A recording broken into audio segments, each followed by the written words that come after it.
Glória a Deus. Meus irmãos, a paz do Senhor. Amém. Gênesis capítulo 5, por favor.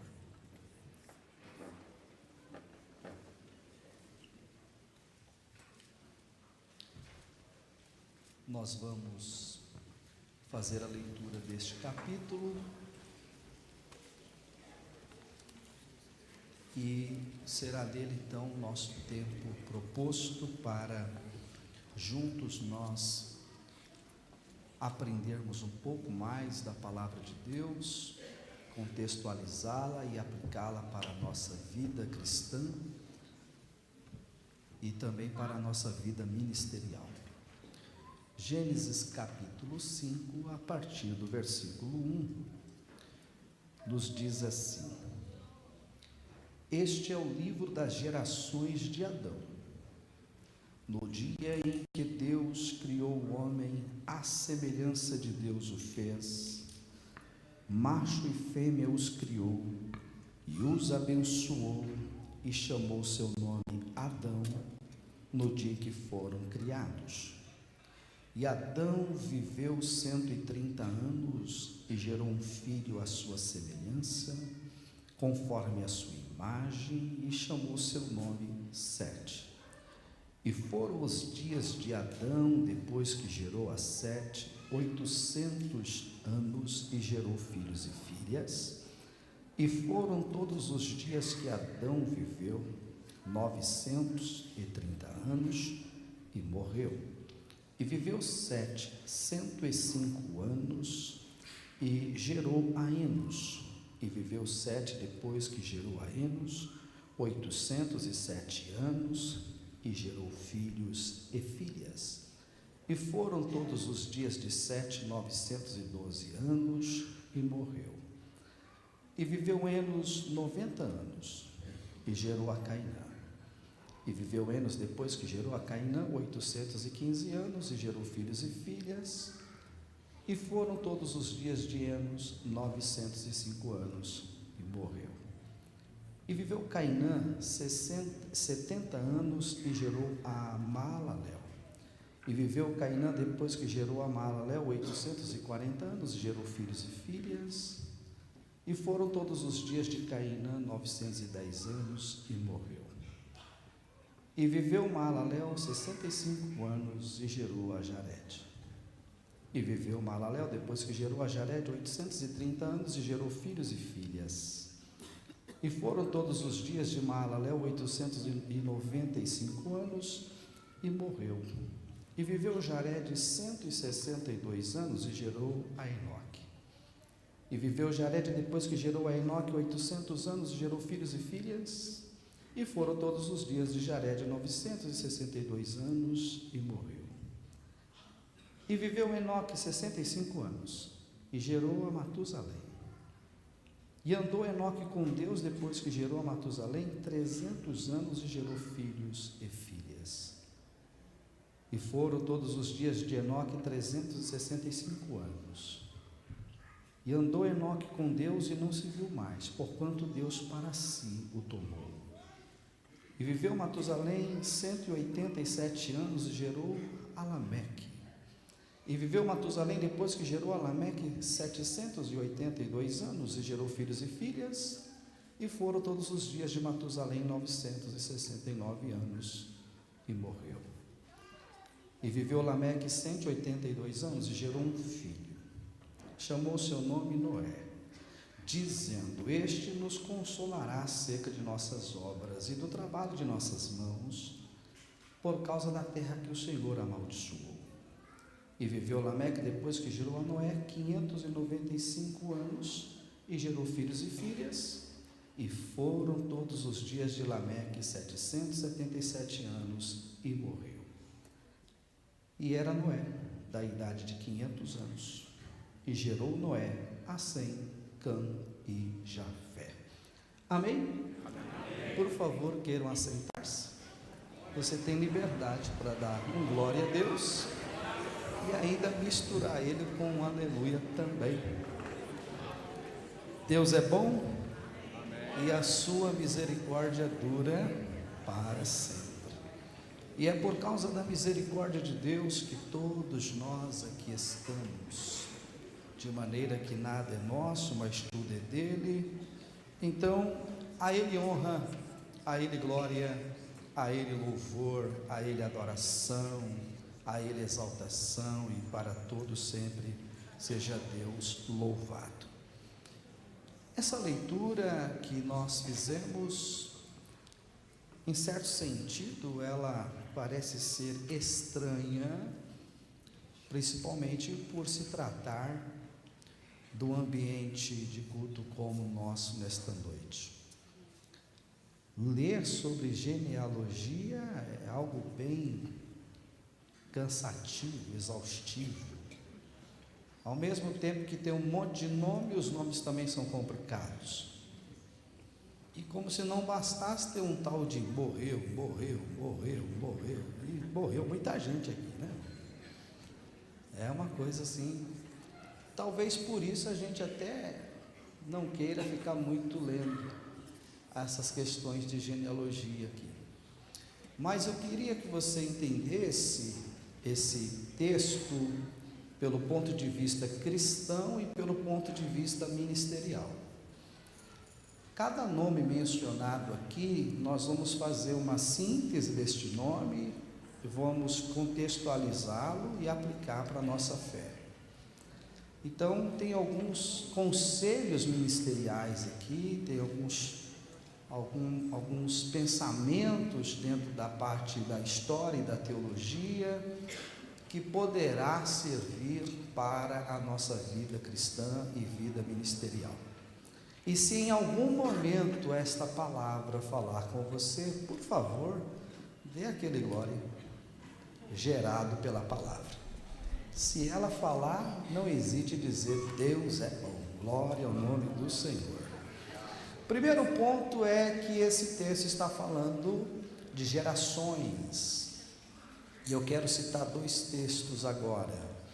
No livro de Eclesiastes, no capítulo 1, lá no versículo 4, parte inicial do texto diz: uma geração vai, outra geração vem. No livro de Atos, capítulo 17, versículo 28, quando Paulo está pregando em Atenas, naquele Areópago, ao chegar no versículo 28, ele diz: porque nele vivemos, nos movemos e existimos, como também alguns dos nossos poetas disseram. Aí ele encerra assim: pois somos também sua geração. Então vamos construir em Eclesiastes 1:4, parte inicial do texto: uma geração vai, outra geração vem. Somado a esse texto, parte final de Atos 17:28, somos sua geração.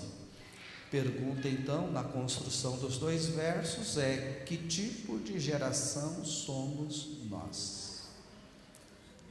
Então, para responder que tipo de geração somos nós, é que nós estamos em Gênesis capítulo 5. Com a sua Bíblia aberta, por gentileza, vamos examinar. Começa então este verso, o verso primeiro.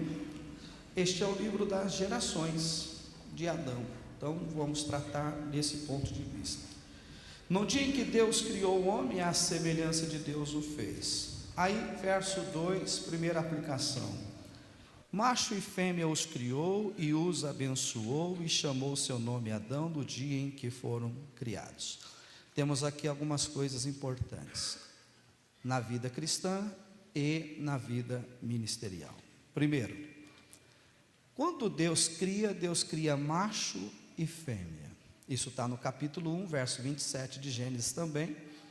Criou Deus o homem à sua imagem, a imagem de Deus o criou, macho e fêmea os criou. O que isso quer dizer?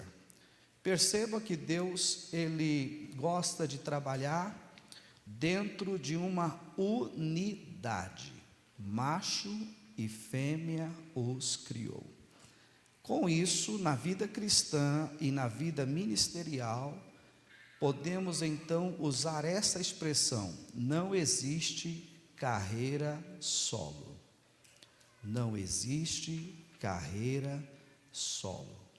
Então, se nós desejamos ter um ministério abençoado por Deus, é fato que eu preciso de você e você precisa de mim, porque não existe carreira solo na nossa vida cristã e principalmente na vida ministerial.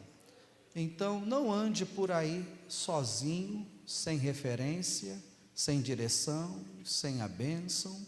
Esteja sempre ligado ao corpo de Cristo, ao ministério, porque assim nós vamos ser frutíferos na obra de Deus. Então, não ande isolado. Quando você perceber que tem um irmão de canto assim, isolado, numa linguagem minha agora, ele está querendo desviar, está querendo aprontar. Então, se aproxime desse irmão, dessa irmã, e já diga: estou de olho em você, hein? Você está muito isolada, muito isolado, e eu estou de olho em você. Você não vai desviar não, você não vai desistir não. Nós vamos juntos para o céu, em nome de Jesus. Então, a unidade é algo tremendo à luz da Bíblia. Inclusive o Senhor Jesus, quando ele foi indagado sobre ele ser Belzebu, o príncipe dos demônios, ele chegou a dizer assim: se uma casa, ou um reino, ou uma cidade estiver dividido, não prosperará. Com isso ele estava dizendo também que o que faz prosperar a casa, o reino e a cidade é a unidade. Na carta aos Efésios, no capítulo 4, no versículo número 3, Paulo está falando sobre a nossa vocação, no verso 1, 2 e 3, chegando no 3, ele fala que o Espírito Santo que em nós habita, ele é o Espírito da unidade, e nós devemos guardar a unidade pelo vínculo da paz. Então, por meio desta unidade, nós precisamos uns dos outros, e assim sendo, nós vamos fazer ou continuar fazendo um lindo trabalho com Deus, para a glória de Deus. Então, este é um ponto muito importante. Aí eu posso até dizer aqui que você está, nesse exato momento, assentado ou assentada do lado de um crente abençoado por Deus. Tem alguém do seu lado aí que é abençoadíssimo por Deus. E eu não estou usando uma expressão para ver se você reage, não. Eu vou ler um texto aqui para você. Esse mesmo versículo 2 está dizendo isso, macho e fêmea os criou, e diz assim: e os abençoou. E olha que está no plural, não está escrito que Deus abençoou o homem ou a mulher, está escrito que Deus os abençoou, de maneira que a bênção de Deus não está nas coisas, a bênção está em você, a bênção está em você, a bênção está em você.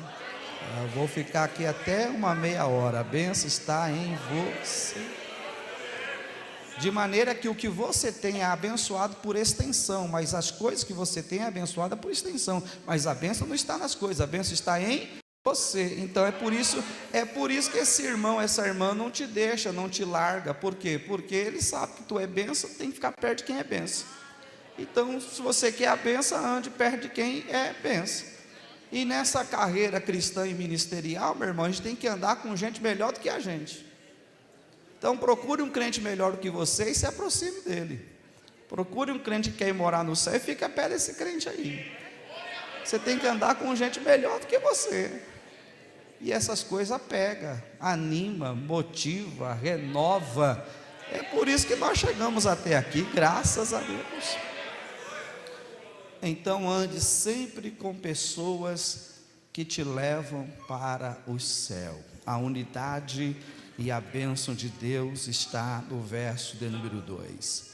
Agora vai mudar um pouco o tom, porque no verso 3 aparece assim: e Adão viveu 130 anos. Por favor, coopere comigo para a gente gravar isso. Quantos anos?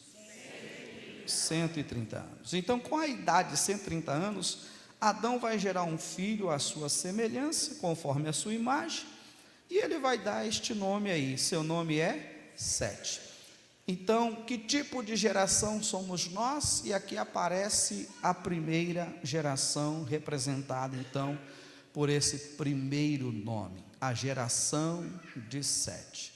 Esta geração aqui, ela ficou conhecida por alguns termos que passaram a ser para nós doutrinas centrais da nossa fé.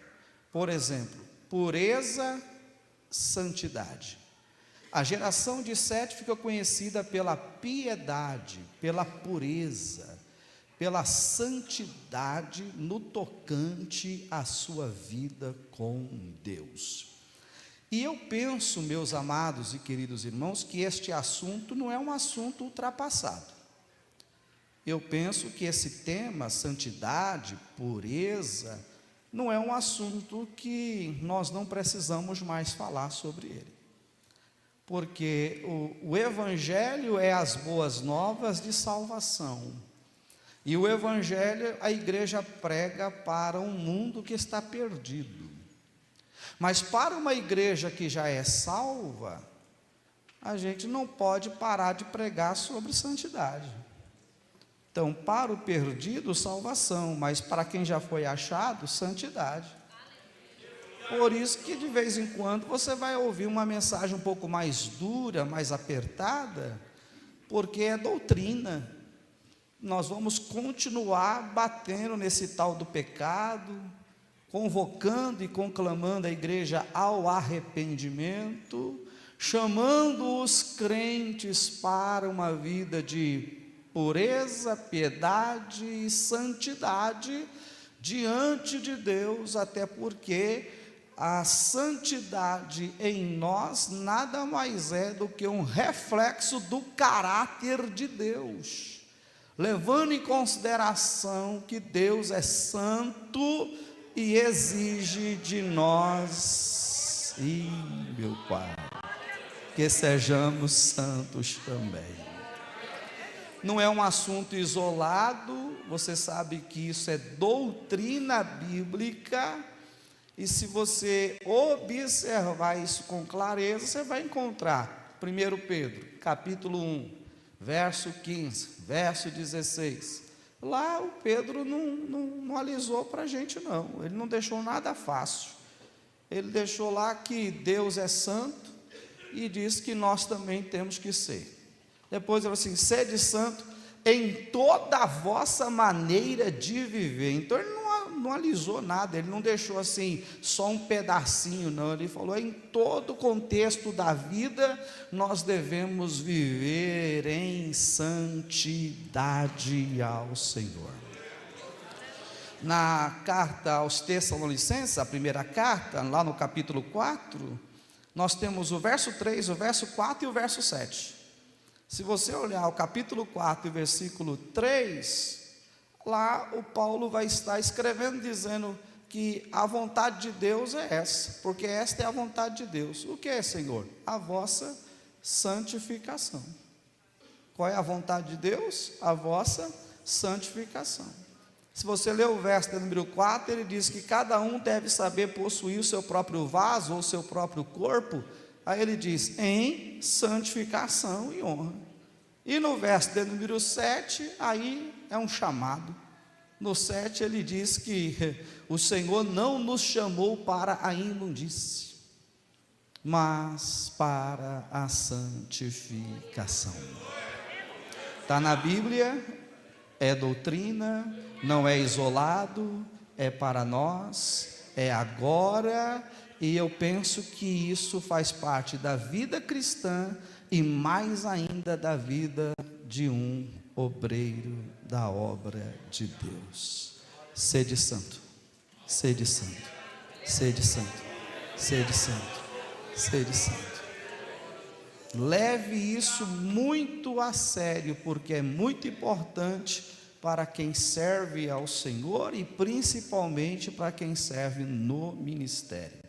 Eu quero levá-los ao capítulo 6 de Gênesis, o verso 1, Porque no capítulo 6, verso 1, diz-nos assim: e aconteceu que, como os homens começaram a multiplicar-se sobre a face da terra, e lhe nasceram filhas. Verso 2: viram os filhos de Deus que as filhas dos homens eram formosas, e tomaram para si mulheres de todas as que escolheram.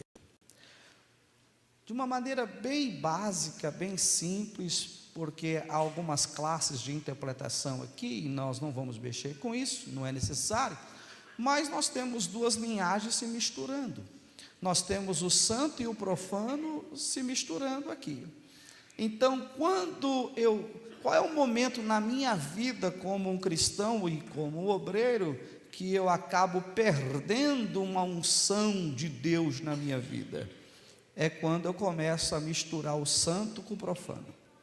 Então, quando você deixa de consagrar, deixa de encarar uma vida de santidade, de separação, de consagração a Deus, daqui a pouco você vai estar achando que as coisas profanas não fazem mais mal à sua vida cristã, e já é comum, pensou que não, perdeu a unção, perdeu a graça, e aí isso não é bom para nós.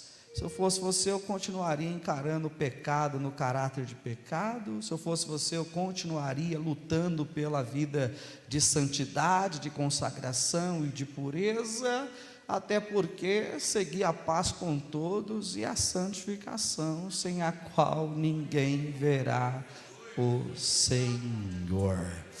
Então lute por isso e mantenha a sua vida pura, santa, separada e consagrada, porque isto é louvável ao nome do Senhor, e para isso Deus nos chamou.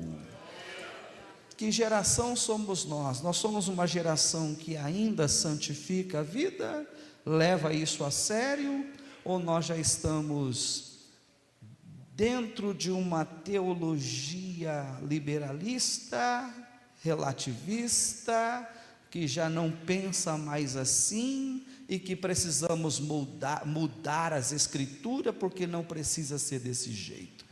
Então eu vou te dar um conselho mais uma vez: ande com crentes melhores do que você, com aqueles bem malucos mesmo, bem doido, aqueles que gostam de orar, de jejuar. É melhor um crente que diz que tudo é pecado do que um que diz que é nada, meu filho, está liberado. É melhor andar com gente assim do que andar com gente que já não tem mais céu e nem pensamento de andar com Deus. Então santidade é doutrina, e o meu conselho a você, eu só posso aconselhar, não posso obrigar, né? Então o meu conselho é: sede santo, sede santo, sede santo. Consagra mesmo a sua vida, se separa mesmo, viu? Coloca mesmo a sua vida no altar, porque isto é agradável ao Senhor nosso Deus. Muito bem, se a palavra santidade ela não encaixou bem com você, me perdoe, tá bom? Mas acho que a segunda aqui vai encaixar, vamos tentar. Por exemplo, o verso de número 4 diz que foram os dias de Adão, depois que gerou a Sete, 800 anos, e gerou filhos e filhas. Verso 5, que foram todos os dias que Adão viveu 930 anos e morreu. E o verso 6 diz que viveu 105 anos. Quantos anos, meus irmãos? 105. Percebeu que em Adão é 130, em Sete é 105. Com 105 anos, Sete ele vai gerar Enos. E agora nós temos uma segunda geração. A primeira é de santidade, a primeira é de pureza, a primeira é de piedade, é de santificação, de separação. Agora a segunda geração, que é a geração de Enos, esta ficou conhecida pela expressão invocar o nome do Senhor. Por exemplo, o capítulo anterior, que é o capítulo 4, nós encontramos o verso 26, e no capítulo 4, verso 26, diz: e a Sete mesmo também nasceu um filho, chamou seu nome Enos, ponto. Então se começou a invocar o nome do Senhor. E esta palavra invocar aí, ela nos permite enxergar 3 que saem dela. Primeira palavra que sai de invocar é a palavra culto. A segunda palavra é a palavra ações de graça. E a terceira, não menos importante, é a oração. Então, a primeira geração é a geração da santidade, da pureza, da consagração, da separação. A segunda geração, ela já vem dizendo assim: meu prazer é cultuar. Meu prazer é cultuar. Meu prazer é cultuar. Vamos tentar mais uma vez. O meu prazer é cultuar. Sinto prazer em cultuar. Eu tenho desejo de cultuar. Seja Deus louvado pelo Salmo 122, verso 1. Alegrei-me quando me disseram: vamos à casa do Senhor. Nós somos uma geração que tem prazer de cultuar, nós somos uma geração que tem prazer de ir aos cultos, nós somos uma geração que tem prazer de estar na casa do Senhor, e uma vez estando na casa do Senhor, nós somos uma geração que tem prazer de dar ao Senhor aquilo que Ele merece, e o que Ele merece a honra, Ele merece a glória, Ele merece o louvor, Ele merece a adoração. Que geração somos nós? Então nós estamos dentro de uma geração que invocava o nome do Senhor, cuja a expressão primária é prazer de cultuar, é culto. E esse culto, na raiz da sua palavra, era um culto público, um culto festivo, um culto alegre, um culto racional. Sei de onde saí, sei aonde eu estou, sei o que estou fazendo e para quem eu estou fazendo. E quando um cristão, e mais ainda um obreiro, perde esse prazer, logo logo ele vai perder o prazer de ser obreiro também. Ele vai perder o prazer de servir, de fazer a obra, de estar envolvido, porque começa a perder o prazer pelo culto, pela casa de Deus, e não vai demorar muito para estar distante dos trabalhos que o Senhor lhe confiou. Ontem, por volta de umas 11 da noite, ao sair do seminário, encontrei um pastor amigo com a sua família vindo da igreja, e conversamos um pouco perto do carro dele, e ele dizia: vai lá, me ajuda, eu estou numa correria muito grande, mas vai lá trazer uma palavra para nós. E conversamos um pouco. Ele diz: minha vida está corrida, eu estou tendo que cuidar de 2 trabalhos, a coisa não tá fácil, e não sei, só Jesus para me ajudar. Eu olhei para ele e falei assim: é melhor assim do que sem nada. Eu sei que o senhor está reclamando que está pesado, mas o senhor já se viu sem dirigir igreja? O senhor já se viu sem apacentar? O senhor consegue se enxergar ficando em casa em dia de culto? Aí ele diz: não tem, está dentro da minha alma, eu sou doidão, eu sou assim mesmo. Então vai para cima, continua com essa loucura aí, vai para cima, que Deus dá graça para o senhor. Estava ele, a esposa e os 3 filhos, são um filho e 2 meninas, e eu falei: sua família vive isso há mais de 20 anos, então se aguentou até aqui, com certeza vai aguentar mais, porque quem está tão envolvido com isso não se vê fora disso.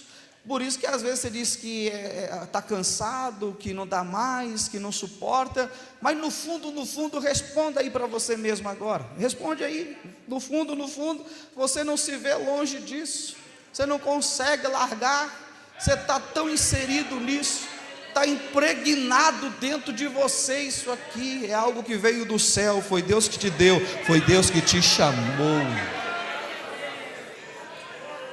E quando Deus chama é o seguinte: a gente fala com a boca que não quer e o coração está dizendo é nada. Por exemplo, Deus chamou Jeremias, sim ou não? Não chamou Jeremias? Lá no capítulo 1, e falou tanta coisa bonita, que desde o ventre, aquela coisa toda, né? Aí depois: não, mas eu não sei falar. Não, fica tranquilo, eu te ajudo, eu ponho a minha palavra na tua boca. Está vendo o quê? Estou vendo a vara da amendoeira, então eu velo para cumprir com a minha palavra. Aí Jeremias falou: agora o negócio vai ficar bom, porque depois de tudo isso, não tem como dar errado. Depois você lê o capítulo 20 de Jeremias, e vê o Jeremias passando mal com o Pazur, o sacerdote do templo, e aí ele começa a orar e diz assim: eu acho que o senhor me enganou. Estou meio desconfiado, porque o senhor falou um negócio lá atrás, eu estou apanhando até agora, e lá no capítulo 20, ele está apanhando tanto que ele falou assim: eu não quero mais esse negócio não. Aliás, vou falar para o senhor, se depender de mim, eu não falo mais no teu nome. Leia aí para você ver o capítulo 20 e o versículo 9. Jeremias 20, versículo 9. Olha o coração de um obreiro orando. Ele está orando, aí ele abre o coração e fala desse jeito aí com Deus. Ele diz: eu não vou mencionar o teu nome, de ti eu não quero nem me lembrar, estou fora, parei. Ele está usando os seus momentos de oração para dizer isso. Só que dentro dele está escrito aí que ardia um fogo. Ardia. Aquela palavra que ele estava falando com a boca, dentro dele ardia como um fogo encerrado em seu coração. Os seus ossos estavam queimando, porque ele sabia: apesar de eu falar com a boca que eu não quero mais, no fundo aqui dentro não tem como escapar, não tem como fugir e não tem como parar.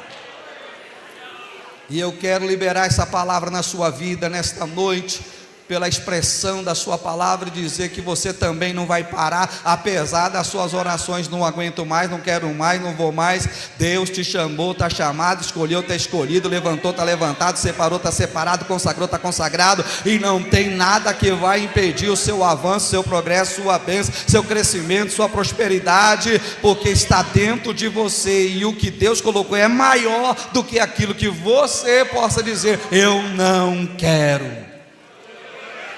Portanto, não perca o prazer de cultuar, não perca o prazer de estar na casa de Deus, porque invocar o nome do Senhor tem a ver com culto, tem a ver com celebração, tem a ver com oração. E quando você já vivenciou o ministério, vivenciou a igreja, sabe que no momento do culto tem louvor, tem testemunho, tem movimento pentecostal, tem a presença do Espírito Santo, tem a alegria do céu no nosso meio. Aí isso vai trazendo memórias ao seu coração, e você vai poder dizer para si mesmo: em casa não é o meu lugar, eu não posso ficar distante da casa do Senhor. Por quê? Porque lá tem glória, porque lá tem aleluia, porque lá tem línguas estranhas, porque lá tem profecia, porque lá tem comunhão, porque lá tem doutrina, porque lá tem oração, porque lá tem partir do pão, porque lá tem alegria, porque lá tem cura, porque lá tem milagres,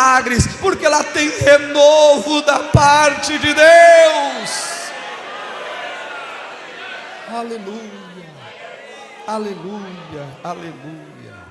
Eu sei que nós moramos em uma cidade que a vida é corrida por demais, e qualquer lugarzinho que você sai hoje, você pega um trânsito, qualquer lugar. Então às vezes a gente não consegue chegar adequadamente até no horário certo de culto, dada a logística para chegar. Mas a gente não pode também fazer disso uma plataforma para chegar a hora que quer. Você deve se lembrar que no princípio não era assim. Dentro do seu coração havia um prazer de estar na casa de Deus. Você não via a hora de chegar, a hora do culto. O culto que começa às 19, às 18 você já estava pronto, né? Já com a família toda arrumadinha. Bora, mulher, bora, menino, bora para a obra. E quando terminava o culto, parecia que era uma tristeza profunda, porque era tão gostoso estar na casa de Deus que não queríamos ir embora. É tanto que hoje ainda tem uma parte de crentes que o culto termina aqui, mas eu não vou embora de jeito nenhum. Tem um monte de coisa ainda para a gente conversar, bater papo, que é a alegria de ver os irmãos pós-culto, confraternizar. Mas tem uma geração que já esfriou nisso, perdeu o zelo por isso. Tem pessoas que poderiam estar no ambiente de culto, dentro do horário, mas faz questão de chegar só depois. E se a gente passar do horário, reclama porque passou. Engraçado, chegou atrasado, quer cair cedo. Eu preciso buscar esse renovo esse amor, esse prazer de servir, de estar na casa do Senhor, de servir ao Senhor, de ter o Senhor como a nossa referência e adorá-lo na beleza da sua santidade. Porque toda mudança está em nós e não em Deus. Ele permanece o mesmo, fiel para todo sempre. Essa geração ficou conhecida como uma geração que orou, que buscou, que clamou, que teve clamores e intercessões, e nós sabemos que isso é importante para a nossa vida cristã em primeiro lugar, e mais ainda quando o nosso envolvimento é ministerial, igreja, rebanho, família, problemas, lutas, adversidades, e a oração é a porta providencial que Deus colocou para que nós pudéssemos entrar por ela e buscar a sua face.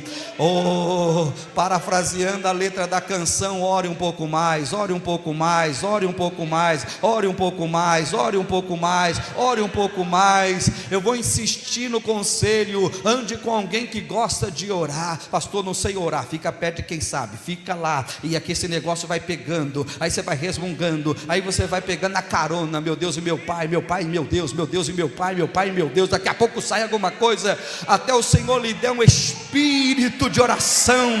Oh, glória a Deus, aleluia. O prazer de buscar a face do Senhor nosso Deus.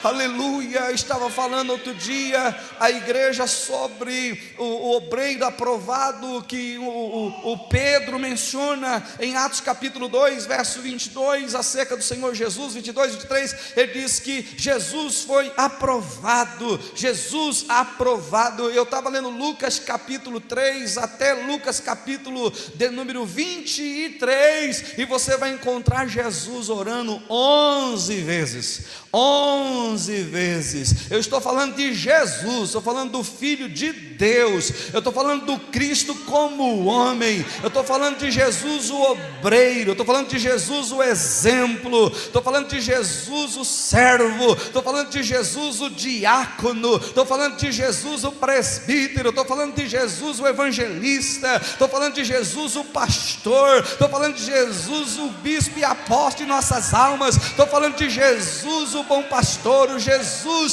que é profeta, o Jesus que é rei, o Jesus que é sumo sacerdote. 11 vezes orando, em todo tempo, em todo tempo, em todo tempo, em todo tempo. Ore, ore, ore. Oração não é achar um tempo, que se você for buscar o tempo, nunca você vai achar. Percebeu que você nunca tem tempo para orar? Porque oração não é achar o tempo. Oração é uma necessidade que eu tenho de estar em comunhão com Deus, ligado no céu. Oh, glória ao nome do Senhor. E nós não podemos apagar esta chama pentecostal, oriunda de vida de oração. Aleluia, aleluia, aleluia. Deixa eu correr um pouco.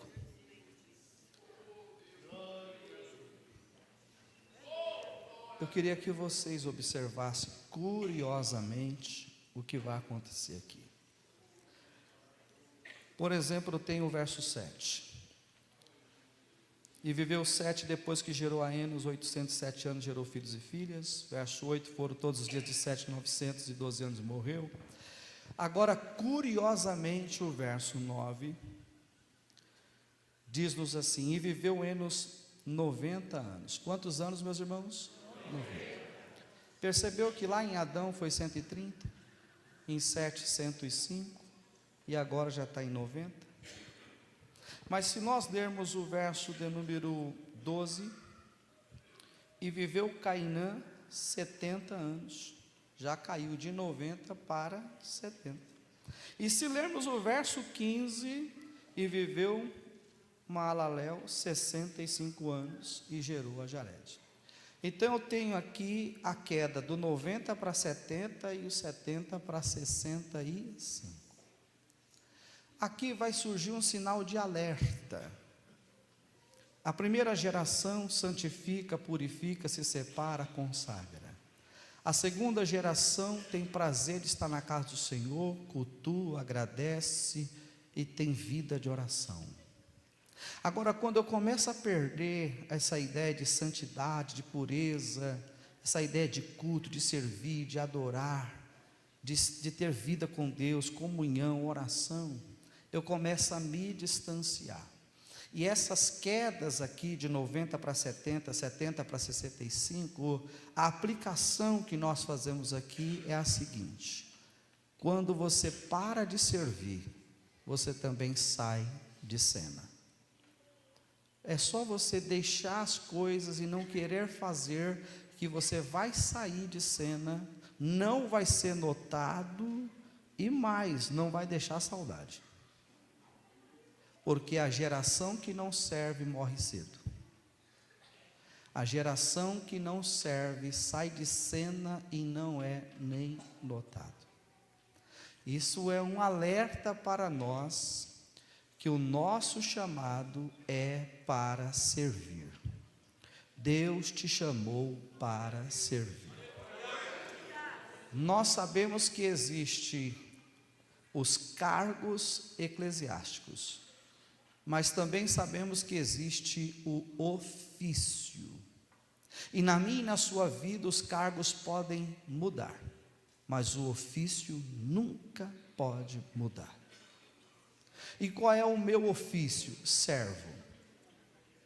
Qual é o seu ofício? Servo. Você pode ser um cooperador, mas é servo. Pode ser diácono, mas é servo. Pode ser um presbítero, mas é servo. Pode ser evangelista, mas é servo. Pode ser pastor, mas é servo. E se tiver mais alguma coisa acima, continua sendo servo. O problema é que quando eu deixo de servir, é porque eu já perdi a santidade, a pureza, a consagração, a separação, o prazer de culto, a gratidão, a vida de oração. Então eu vou saindo e não vou sendo nem notado, não se percebe que eu saí de cena.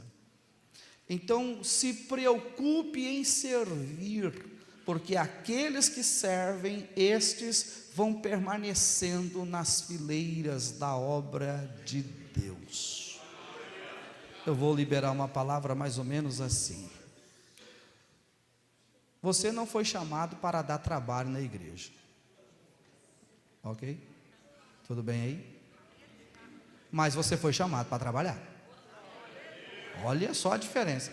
Você não foi chamado para dar trabalho, você foi chamado para trabalhar. E existe uma linguagem muito interessante: a igreja que não trabalha, dá trabalho. E o obreiro? Também. O obreiro que não trabalha, dá trabalho.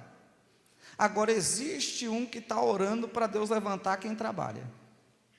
Com certeza é o seu pastor. Então você pode até ameaçá-lo. Ó, eita, e agora, hein? Que responsabilidade falar isso. Em que sentido, pastor? Ou o senhor me dá trabalho, eu vou dar trabalho para o senhor. Essa é uma ameaça que ele quer demais. Ah, é? Então tem trabalho para ti. Tem campo, tem trabalho, tem coisa para fazer. Há sempre um espaço na obra de Deus. E a obra de Deus não pode ser vista por concorrência. Nós não estamos competindo com ninguém.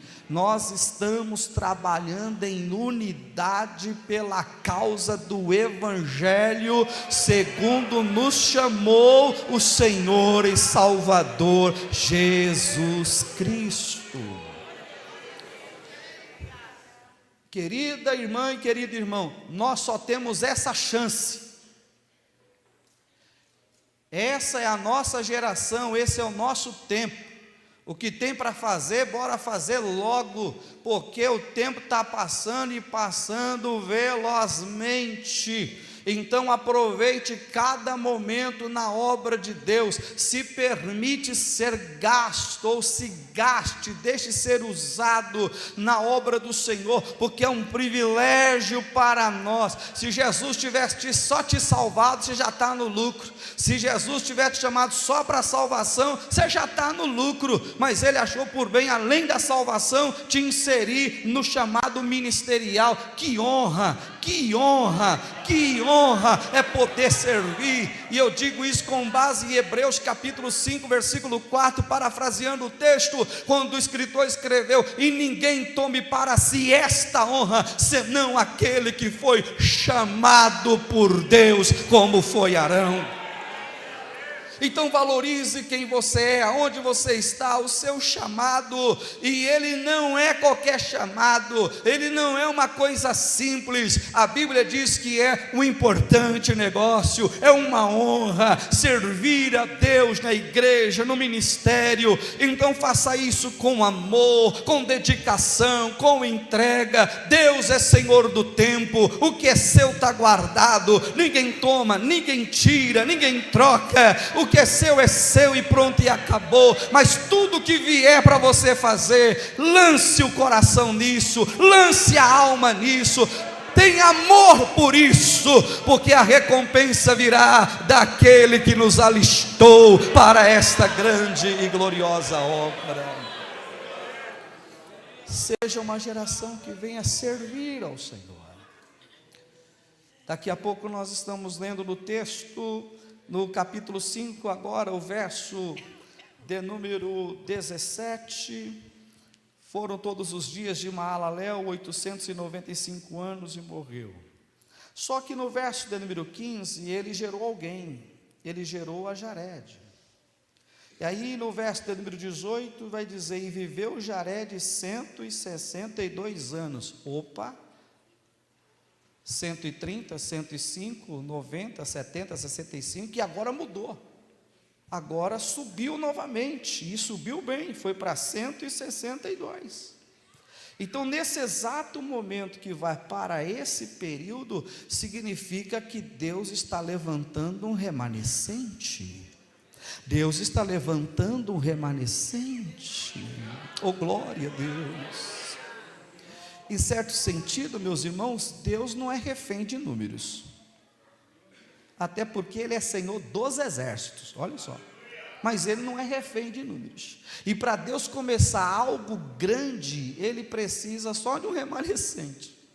Para Ele fazer algo tremendo acontecer, Ele precisa só de um remanescente. Por isso que certamente nesse exato momento tem alguém orando, tem alguém jejuando, tem alguém se consagrando, tem alguém se separando, tem alguém se purificando, tem alguém se dedicando, tem alguém cultuando, tem alguém agradecendo, tem alguém intercedendo, tem alguém servindo. E esses são os remanescentes de Deus, estão espalhados por aí. E aí Deus faz eles se unirem, porque um vai encostando no outro, e esse negócio vai pegando fogo e vai passando para o outro, e essa alegria é contagiante, esse fogo se espalha, esse fogo aquece os corações, ilumina novamente. Daqui a pouco a igreja está renovada, cheia da presença do Espírito Santo. Oh glória! Eu estava dizendo outro dia aos alunos: não é porque fulano está pecando do lado de lá que eu vou pecar aqui, não é porque alguém está caindo lá que eu vou cair aqui, não é porque alguém está se escandalizando lá que eu vou me escandalizar aqui. Enquanto tem alguém escolhendo cair, eu estou escolhendo ficar firme e avançando. Ora, tem que ter um remanescente, tem que ter alguém na brecha, tem que ter alguém separado, tem que ter alguém que é confronto, tem que ter alguém que ainda é tocha, é luz, é referência, tem que ter alguém ainda que dá algum entendimento para nós, que nada está perdido, que Deus ainda é Deus da igreja e ainda levanta os seus vasos para fazer a sua obra. E vida cristã em ministerial é isso. Nessa trajetória você vai ver gente parar, gente cair, gente despencar, gente brincar com coisa séria, gente não valorizar, gente desprezar. Mas você não pode ser assim. Você tem que continuar, você deve permanecer, você deve ser fiel ao Senhor, àquele que te chamou, não só para o ministério, mas para a salvação em Cristo Jesus. Esta salvação poderosa pela graça, que nós não podemos abrir mão dela por nada nesta vida, porque não há nada mais precioso do que a nossa salvação em Cristo. Então se levante, porque enquanto tem alguém descendo, você tem que estar subindo. Enquanto tem 90, 70, 65, tem uma geração de 162 dizendo: estamos chegando para dar sequência ao bom trabalho do Senhor. Vai ter glória, vai ter aleluia, vai ter salvação, vai ter batismo com o Espírito Santo, vai ter curas, vai ter milagres, vai ter libertações, plantações de igreja, novas frentes de trabalho, obreiros renovados, obreiros cheios, obreiros alegres, obreiros destemidos, famílias restauradas, Jesus operando maravilhas no meio do seu povo. Oh, glória a Deus! E eu quero fazer parte desse remanescente que Deus está levantando. Aleluia, aleluia, aleluia, aleluia, aleluia, glória a Deus, aleluia, aleluia, Jesus. Diz o verso 18 a seguir: e viveu Jared 162 anos. Aí, olha o que ele gera. Ele gera um Enoque. Ele gera um Enoque. E Enoque, ele é terrível, porque ele representa algumas coisas. Por exemplo, Enoque, ele representa quem anda com Deus. Está no texto, no seu contexto imediato aí. E Enoque andou com Deus. E Enoque andou com Deus. E Enoque andou com Deus.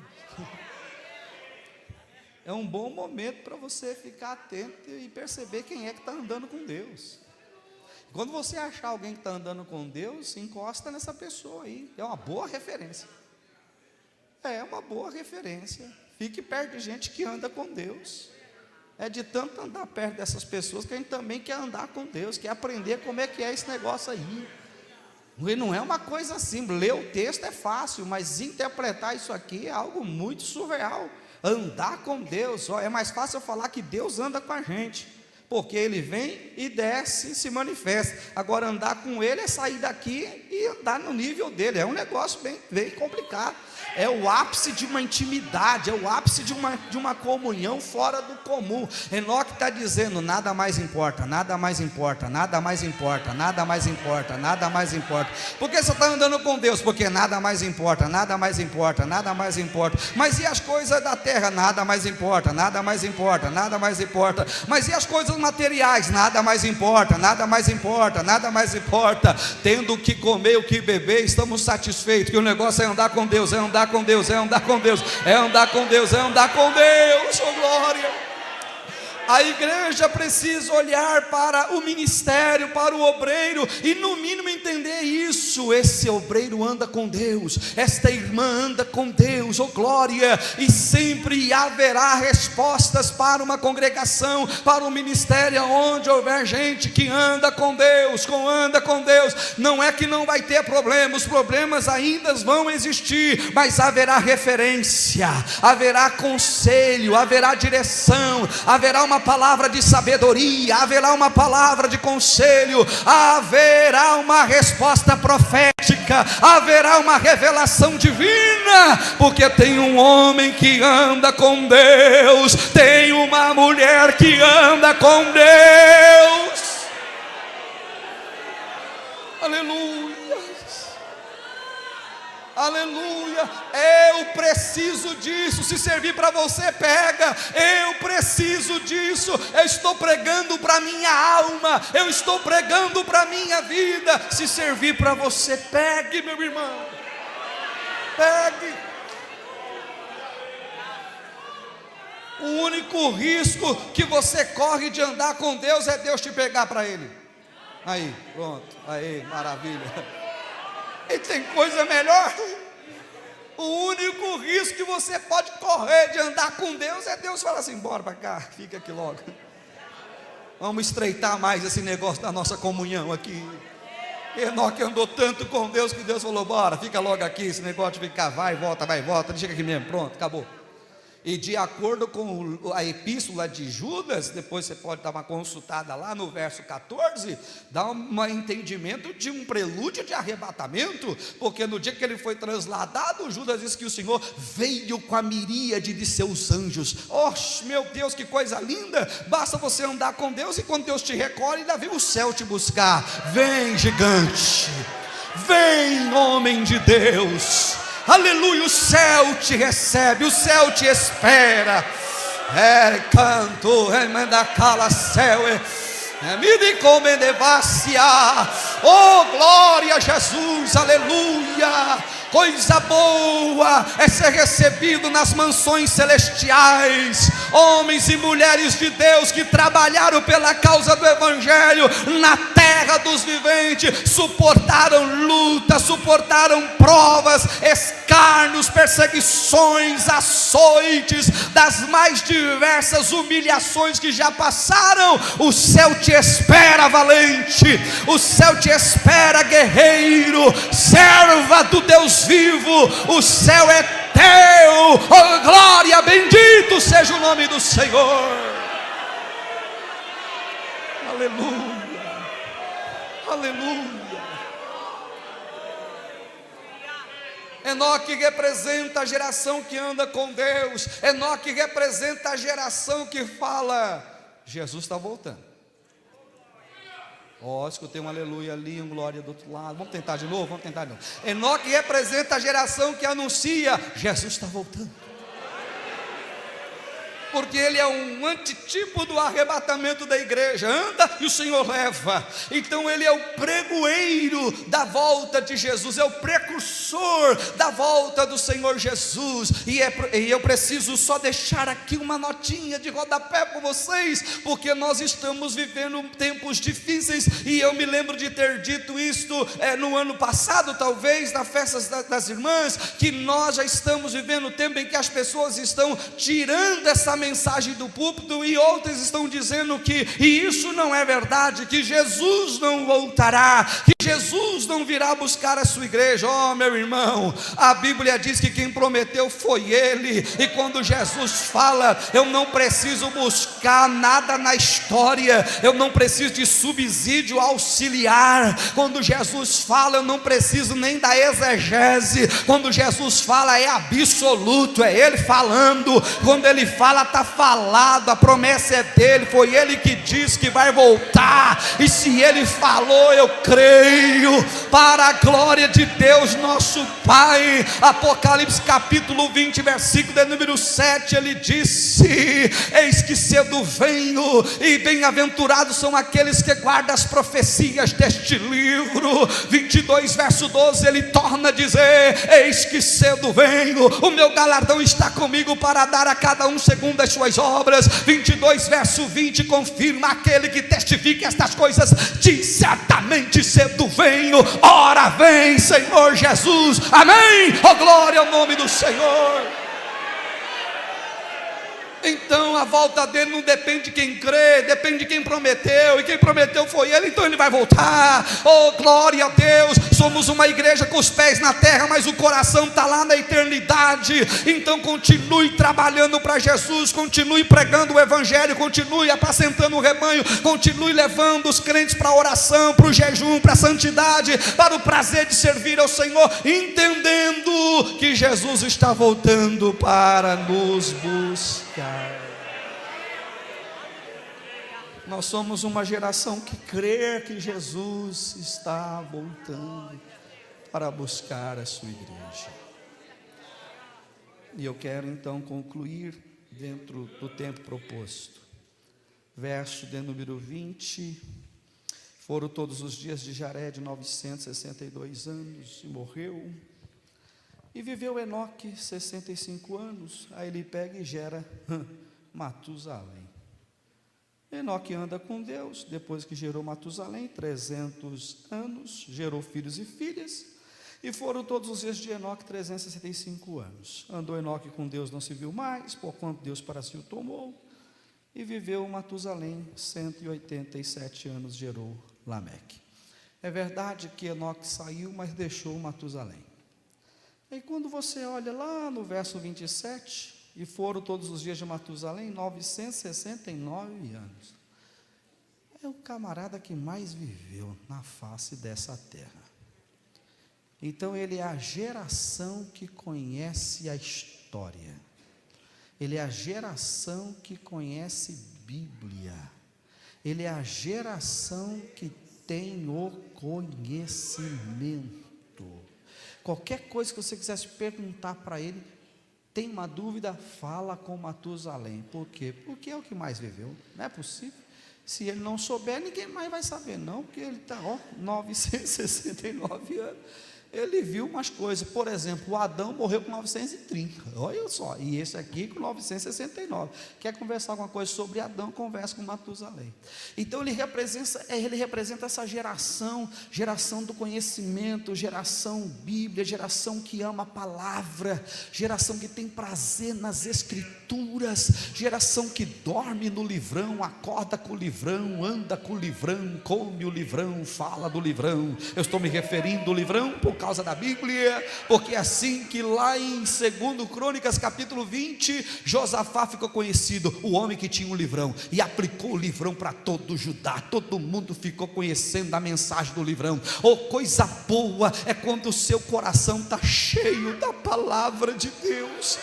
Oh meu Deus, nós precisamos resgatar isso. Nós somos um povo considerado uma igreja pentecostal, mas o movimento pentecostal que nós temos é oriundo também de uma vida de oração, de santidade, de prazer, de culto, de louvor, de gratidão, de piedade, de santidade, de pureza, de servir, de andar com Deus, de desejar estar com Jesus. Mas nós nunca abrimos mão das escrituras sagradas, porque é daqui que emana todo o poder, toda a autoridade, toda a unção. É daqui que vem o pão que alimenta a nossa alma, e nós não podemos perder a paixão pelas escrituras, o prazer pela palavra de Deus. Toda a prosperidade nossa depende daquilo que nós examinamos aqui, de dia e de noite, e aí o Senhor fará nos prosperar. Nós estamos com a nossa única regra de fé e de prática, insubstituível, imutável, inerrante, infalível, poderosa por si mesma. Não depende da prédica de um pregador, ela vai e executa, ela fala por si mesma. Ela é espírito e vida, ela é escudo e bloqueio, ela é pão que alimenta, água que limpa, é lâmpada para os pés, é luz para o caminho, refrigério para a alma. Ela é alimento para o faminto, água para o sedento. É a poderosa palavra de Deus. É ela que salva, ela que cura, ela que liberta, ela que transforma, ela que dá vida, ela que renova, ela que restaura, ela que levanta, ela que conduz, ela que orienta, ela que abençoa, ela que protege, ela que guarda, ela que honra, ela que exalta, ela que abate, ela que dirige, ela que permanece, ela que é única, permanece no céu, permanece na terra, a poderosa palavra de Deus. E no amor de Cristo que nos une, encerro nessa parte aqui apenas com uma pequena exortação: não roube o tempo da palavra, não roube o tempo da palavra, não roube o tempo da palavra. Cante menos, pregue mais, por favor, não prejudique o tempo da palavra. Permita que a palavra seja pregada, dê tempo para a pregação da palavra, restaure o tempo da pregação da palavra. Deus fala com o seu povo, mas não tire o tempo da palavra, dê liberdade para as escrituras sagradas, que o nosso bom Deus possa falar conosco em todo o tempo, sem o prejuízo da sua palavra, porque é ela que vai sustentar a nossa vida. Que Deus levante mais pessoas com paixão, com prazer pelo ensino, pela escola bíblica, pela doutrina, pelo seminário, pela teologia, pelo conhecimento. Que Deus levante mais corações inflamados, corações cheios, apaixonados pela palavra de Deus, porque Deus e a sua palavra é a mesma coisa. Rejeite a Bíblia, rejeite Deus. Ame a Bíblia, você está amando a Deus. Esqueça a Bíblia, esqueceu Deus. Ande com ela e Deus estará junto de ti, no teu coração. Amemos a palavra do Senhor. Aleluia, aleluia, aleluia, aleluia, aleluia, aleluia. Que o nosso bom Deus siga vos abençoando em tudo, de uma forma toda especial. Receba esta palavra do seu coração, reflita, medite, pense, guarde ela, e o que não servir hoje, não jogue fora, pode servir amanhã. Deus muito vos abençoe.